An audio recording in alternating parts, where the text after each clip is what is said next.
இங்க ஒரு சின்ன பையன் பக்கத்துல முதல்ல படுத்திருக்குன்னு தெரியாமலே அதோட வாய்க்குள்ள தலையனா விட்டு நல்லா தூங்கிட்டு இருக்கான். அவங்க அம்மா தான் பயந்து போய் அந்த பையனை எழுப்பிட்டு வெளியில கூட்டிட்டு போறாங்க. இந்த முதலையும் மத்த முதலைங்க மாதிரி இல்லாம மனிதர்களை போல பேசனா செய்யுமா. அம்மாவும் புள்ளையும் பயந்து ஓடுறப்ப இந்த முதல்ல வந்து, நீங்க என்னை பார்த்து பயப்படாதீங்க, நான் உங்களை ஒண்ணும் பண்ண மாட்டேன், உங்க வீட்லயே ஓரமா இருந்துக்கிறேன்னு சொல்லுது.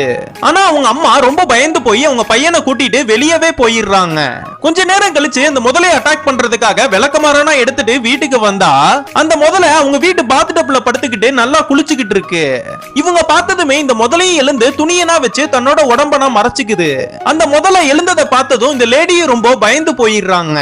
அந்த லேடிக்கு நம்ம யாருன்னு புரிய வைக்கணுங்கிறதுக்காக அந்த லேடிக்கு பிடிச்சமான சமையலனா செஞ்சு அவங்களுக்கே கொடுத்து அவங்கள இம்ப்ரெஸ் பண்ணிருது.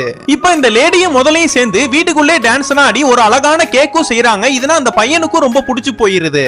இவங்க ரெண்டு பேருக்குமே இந்த முதலையை பிடிச்சிருந்தால இவங்களோட ஹஸ்பண்டுக்கு இந்த முதலையை சுத்தமா பிடிக்கல. அவரை இம்ப்ரெஸ் பண்றதுக்காக அவருக்கு ரொம்பவே பிடிச்ச ரெஸ்லரோட டி-ஷர்ட் எடுத்து அவரை போட சொல்லி அந்த வீட்டுக்குள்ளேயே ரெண்டு பேருமே பயங்கரமா சண்டை போட்டுக்க ஆரம்பிக்கிறாங்க. இதுல இந்த முதலை அவரை இம்ப்ரெஸ் பண்றதுக்காக வேணுக்குனே அவர்கிட்ட தோத்துடுது. இதனால அவரும் ரொம்ப ஹாப்பி ஆயிடுறாரு. குடும்பமா சேர்ந்து அந்த முதலையை நல்லா பாத்துக்கிட்டு என்ஜாய் பண்றாங்க. இப்படின்னா நல்லா போயிட்டு இருக்கும் போதுதான் பக்கத்து வீட்டுக்காரங்க ஒரு முதலையை போய் வீட்டுல வளர்க்கறாங்கன்னு போலீஸ்ல கம்ப்ளைண்ட் கொடுத்துறாங்க.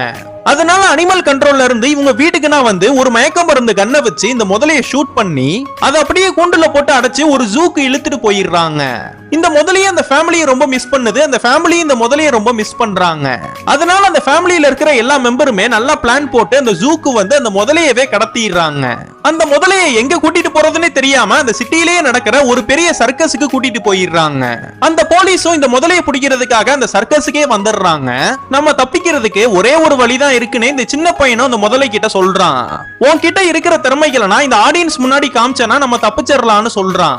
இந்த முதலைக்கும் மனிதர்களை போல நல்லா பேச தெரியறனால இந்த சின்ன பையன் பாடுற பாட்டனா இந்த முதலையும் பாடுது. இதெல்லாம் பாக்குற அங்க உட்கார்ந்து இருக்கிற எல்லா மக்களுமே ரொம்ப என்ஜாய் பண்றாங்க. இதனால இந்த கேஸும் கோர்ட் வரைக்கும் போய் ஜட்ஜே இது ஒரு ஆபத்தான முதலை கிடையாது, இது இவங்க வீட்லயே வச்சு வளர்க்கட்டும்னு சொல்லி பெர்மிஷனும் கொடுத்துறாரு.